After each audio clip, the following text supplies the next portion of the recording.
सो gas 2025 अब खत्म ही होने वाला है और 2025 में हमने काफ़ी चीज़ें WWE के अंदर देखी। कुछ स्टोरी लाइन्स ऐसी भी थी जो मतलब एक बार शुरू हो गई तो फिर उनका आता पता नहीं है, वो बीच में ही कहीं गायब हो गई थी। और एक स्टोरी लाइन उनमें से ऐसी थी जो थी दारोक और जॉन सीना की, जिसमें जॉन सीना ने दारोक को अपनी सॉइल बेची थी और यहाँ पर जॉन सीना ने दारोक के इशारों पर हील टर्न लेके वहाँ पे कोडी रोड्स के ऊपर अटैक करा था, और वो भी एलिमिनेशन चैम्बर 2025 में, जो कि हमें टोरंटो में देखने को मिला था।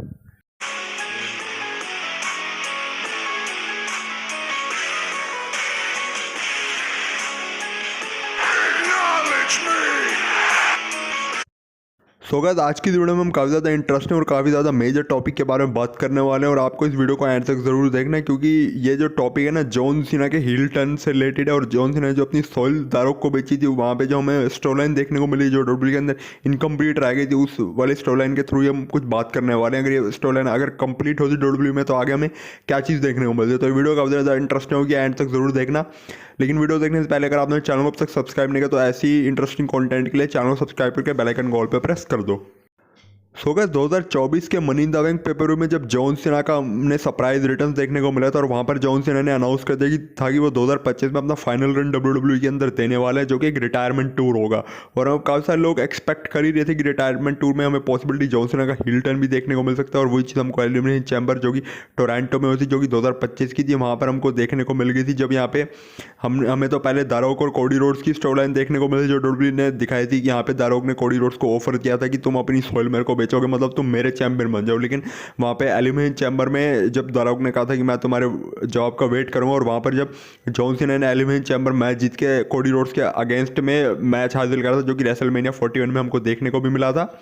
फिर उसके बाद यहाँ पे कोडी रोड्स और जॉन सीना का फेस टू फेस हमको देखने को मिला। और फिर यहाँ पे दारोक और ट्रेविस स्कॉट आए थे। दारोक ने जब कोडी रोड्स से फिर पूछा तो कोडी रोड्स ने यहाँ पर दारोक का ऑफर ठुकरा दिया। और फिर यहाँ पर जब कोडी रोड्स और जॉन सीना गले मिल रहे थे, और उसके बाद यहाँ पे जॉन सीना ने रॉक के इशारों पे रॉक को अपनी सॉइल बेच के यहाँ पे हील टर्न किया और उन्होंने वहाँ पे कोडी रोड्स को लो ब्लो मार दिया। फिर वहाँ पे मतलब उस नाइट हमको ये देखने को मिला था, उस जो पूरा एंगल था ना जो एलिमिनेशन चैम्बर का था, उसमें डब्ल्यूडब्ल्यू ने दिखाया था बेसिकली जो जॉन सीना उन्होंने अपनी जो सॉइल है उस दारोक को बेच दी, और अब जॉन सीना और रॉक साथ हो गए, और जॉन सीना ने दारोक के इशारों पे हील टर्न लिया जब उन्होंने कोडी रोड्स को लो ब्लो मार दिया था। और वो काफ़ी ज़्यादा शॉकिंग मूवमेंट था जब जॉन सीना ने वहाँ पर कोडी रोड्स को लो ब्लो मार के दारोक के इशारों पर हील टर्न लिया था। जब हमने जॉन सीना का पूरा हील टर्न वाला एंगल देखा था तब फैंस रेसलमेनिया के लिए भी एक्साइटेड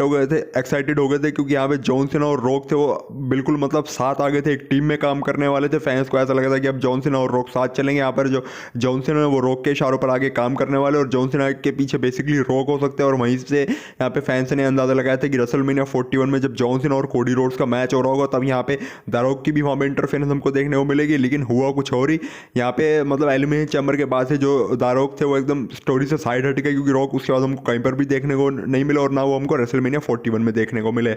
तो बेसिकली ये जो हमें सॉइल वाली स्टोरी देखने को मिली थी जहाँ पर जॉन सीना ने अपनी सॉइल रॉक को बेची थी, अगर ये सॉइल वाली स्टोरी आगे कंटिन्यू होती, अगर ये डब्ल्यूडब्ल्यू मतलब स्टोरी लाइन को अधूरा नहीं छोड़ती, तो आगे स्टोरी हमको कुछ ऐसी देखने को मिल सकती थी कि यहाँ पे जॉन सीना तो स्टिल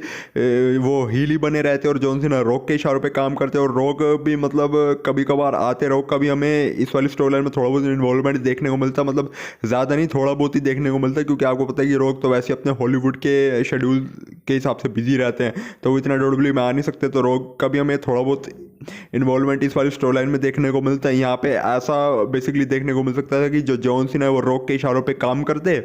और आगे चल के फिर जो जॉन सीना है वो मतलब काफ़ी सारे सुपरस्टारों के ऊपर अटैक करते, काफ़ी सारे सुपरस्टारों के तो हमें उनकी फ्यूड देखने को मिलती। और यहाँ पे आपको पता है कि जॉन सीना ने एक इंट्रो में ये भी बात रिवील करी थी कि जॉन सीना ने डब्ल्यूडब्ल्यू को बेसिकली 220 दिन की डेट दी थी, लेकिन यहाँ पे डब्ल्यूडब्ल्यू ने मना कर दिया। डब्ल्यूडब्ल्यू ने कहा था कि तुम सिर्फ 36 दिन पे आ जाओ। तो अगर जॉन सीना 220 दिन में ही आते और डब्ल्यूडब्ल्यू जॉन सीना की बात मान लेती, तो फिर आगे चल के हमें स्टोरी लाइन ऐसे प्रोग्रेस होती हुई नजर आती कि यहाँ पे जितने भी बेफेस सुपरस्टार है, चाहे वो कोडी रोड्स हो गए, सीएम पंक हो गए,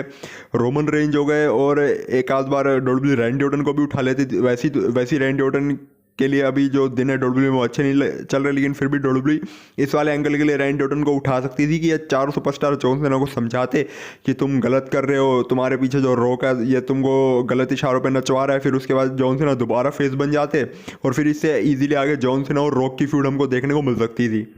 और फिर जब यहाँ पे रॉक को पता लगता है कि जॉन सीना वापस से बेबी फेस बन गया, तो फिर उसके बाद यहाँ पे रॉक आते हैं और हमें जॉन सीना और रॉक के बीच थोड़ी बहसबाजी देखने को मिलती है। फिर इजीली आगे हमें इनकी स्टोरी लाइन भी देखने को मिल सकती थी और आगे क्या पता कि WWE किसी बड़े पेपर में हमें जॉन सीना और रॉक का भी मैच देखने को मिल जाता है, जो कि इनकी फ्यूड का तीसरा मैच होता है। क्योंकि आपको पता है कि WWE 3 मैचों की जो सीरीज़ है वो मतलब 3 मैचों की सीरीज़ का जो फॉर्मेट है उसको बहुत ज़्यादा फॉलो करती है और 2 मैच इनके रेसलमेनिया में हो गए थे। तीसरा मैच हमें ईजिली रेसलमेनिया 42 के लिए अनाउंस होता हुआ नजर आता अगर जॉन सीना यहाँ पे मतलब दिसंबर के बाद भी लड़ते तो। मतलब अभी अभी जो यहाँ पे जॉन सीना जो हमको रिटायरमेंट टूर देखने को मिला था वो तो 36 दिन का देखने को मिला था ना, और जॉन सीना ने कहा था कि वो 13 दिसंबर के बाद फिर मैच रेसल नहीं करने वाले। लेकिन क्या पता कि अगर यहाँ पर जो जॉन सीना उन्होंने तो शुरुआत में WWE को यही बोला था कि वो 220 दिन के लिए WWE में आएंगे, लेकिन अगर WWE by chance John Cena की बात मान लेती तो शायद फिर जॉन सीना दिसंबर में ना रिटायर होते मे भी शायद वो रेसलमेनिया 42 में जाके रिटायर होते, तो फिर हमें इजीली वहाँ पे जॉन सीना और रॉक का मैच देखने को मिल जाता। और क्या पता कि वहाँ पे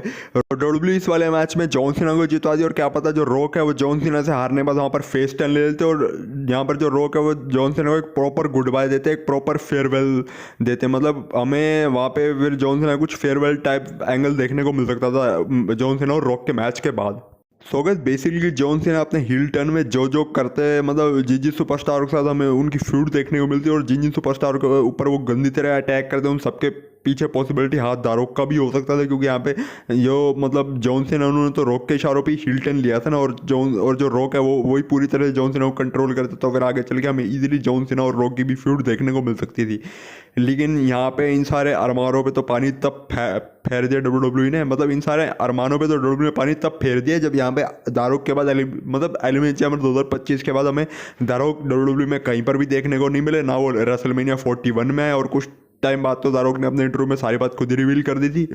कि बस रेसलमेनिया 41 की टिकटें बिकवानी थी, इसलिए सिर्फ एक बार के लिए दारोक को बुलाया गया था। और जब यहाँ पे ट्रिपल एच ने फ़ोन करके दारोक से कहा था कि हमारी रेसलमेनिया 41 की टिकटें नहीं बिक रही, तो उसी टाइम यहाँ पे दारोक ने ट्रिपल एच के सामने ये आइडिया दिया था कि मैं कोडी रोड के साथ एक स्टोरी लाइन रखूँ जिसमें कोडी रोड अपनी सॉइल मेरे को बेचेगा और हम उसमें जॉन सीना का हील टर्न करवाएंगे। और बात यहाँ पे ये भी पता लगी थी कि दारोक चाहते थे कि इस वाले पूरे जो ये वाला जो पूरा एंगल है यहाँ पे कोडी रोड्स का हिल टर्न हो, लेकिन फिर भी कोडी रोड्स अपने हिल टर्न के लिए माने नहीं, इसलिए यहाँ पे दारोक ने जॉन सीना का हिल टर्न करवाया। तो अगर ये सॉइल वाली स्टोरी आगे कंटिन्यू होती तो इजीली फिर हमें दारोक और वो जॉन सीना का मैच देखने को मिल सकता था। लेकिन WWE ने ये वाला मैच कभी प्लान करा ही नहीं था, स्टोरी लाइन तो कंटिन्यू होना दूर की बात है। यहाँ पे तो हमको यही पता लगा कि WWE ने वाला मैच तो कभी प्लान करा ही नहीं था। सो गाइस आपके इस बारे में क्या थॉट्स है आप लोग कमेंट सेक्शन में जरूर बताना। बाकी वीडियो अच्छी लगी हो तो लाइक के बने तो कहीं मत जाए। इसके अलावा अगर आप लोग चैनल में नए हो तो चैनल को सब्सक्राइब करके बेल आइकन को ऑल पे प्रेस कर लो ऐसे WWE से जुड़ी इंटरेस्टिंग वीडियोस के लिए। तो मिलता हूँ आपसे अपनी नेक्स्ट वीडियो में, तब तक के लिए bye bye and take care.